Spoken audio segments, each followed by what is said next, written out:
In the organization segment, the discussion leaders are interested in work scope identification and how the Control Account Manager, CAM, fits into the overall organization. Additionally, the discussion leader wants to understand how the Control Account Manager plans and controls the work and what specific documents authorize that work. The objective is to establish that a firm organizational process is in place to properly manage the technical, schedule, and cost components of the work. Good morning, Kate, Noah. Good to see you both again after the briefing yesterday. I want to introduce you to Amy Reed. Kate, this is Amy, the Program Planning and Controls Analyst. Amy, this is Kate Smith. Kate's the EVMS focal point in the Customer's Program Office. And this is Noah James. Noah will participate in the review and work with Kate and her team throughout the week. You might have met Noah previously on one of his surveillance visits. Lucas, it looks to me as if the EDIS program is organized well with a logical WBS and responsibility assignment matrix, RAM. Your control account scope of work, as described in your CAWA, also clearly traces back to the WBS dictionary, the RAM, and the contract statement of work.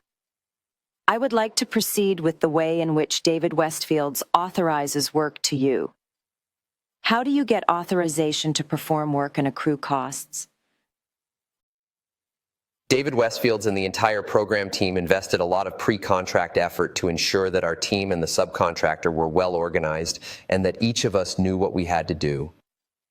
This is the CAWA for Control Account 1040 ADC, which is the design of the document management software development.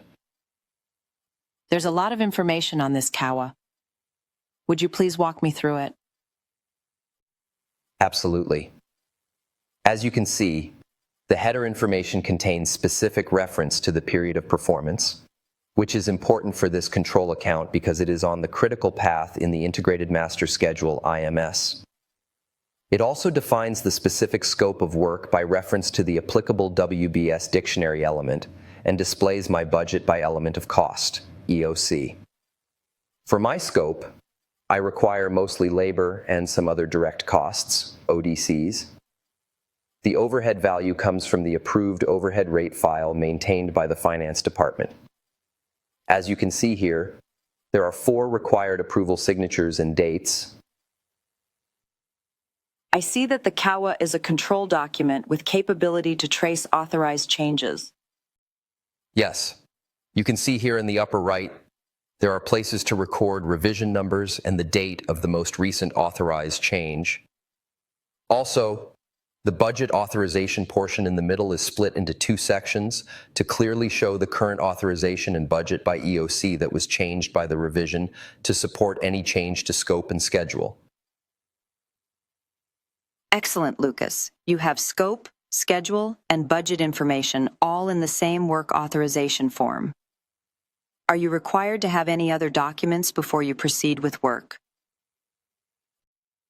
Yes. In addition to the CAWA, I also need an approved CAP. Here is the CAP for the same scope authorized by the CAWA number 1040 ADC.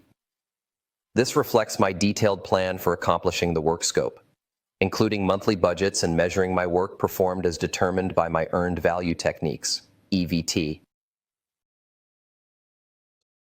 To understand our earned value management, EVM performance analysis processes, let's take a look again at my CAM e-notebook.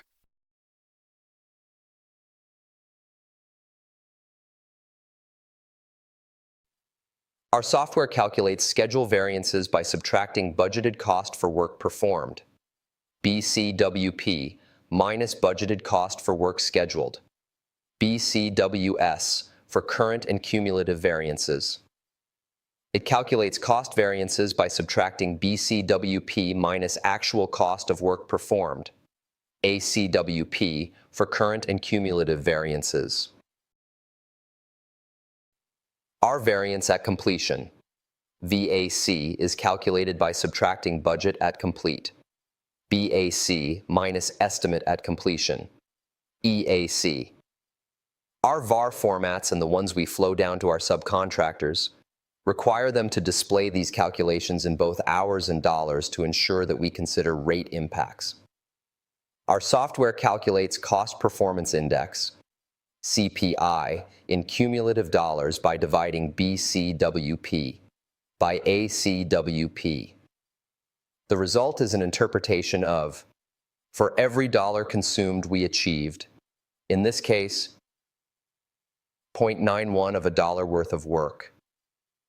Greater than 1 would indicate more work was performed for consumed dollars. In this case, because it is less than 1 at 0.91, the data indicates an overrun.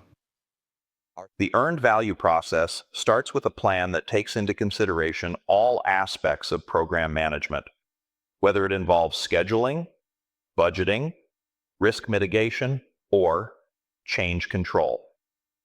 A good discussion will identify these aspects in order to help all those involved to better understand and appreciate the challenges they face.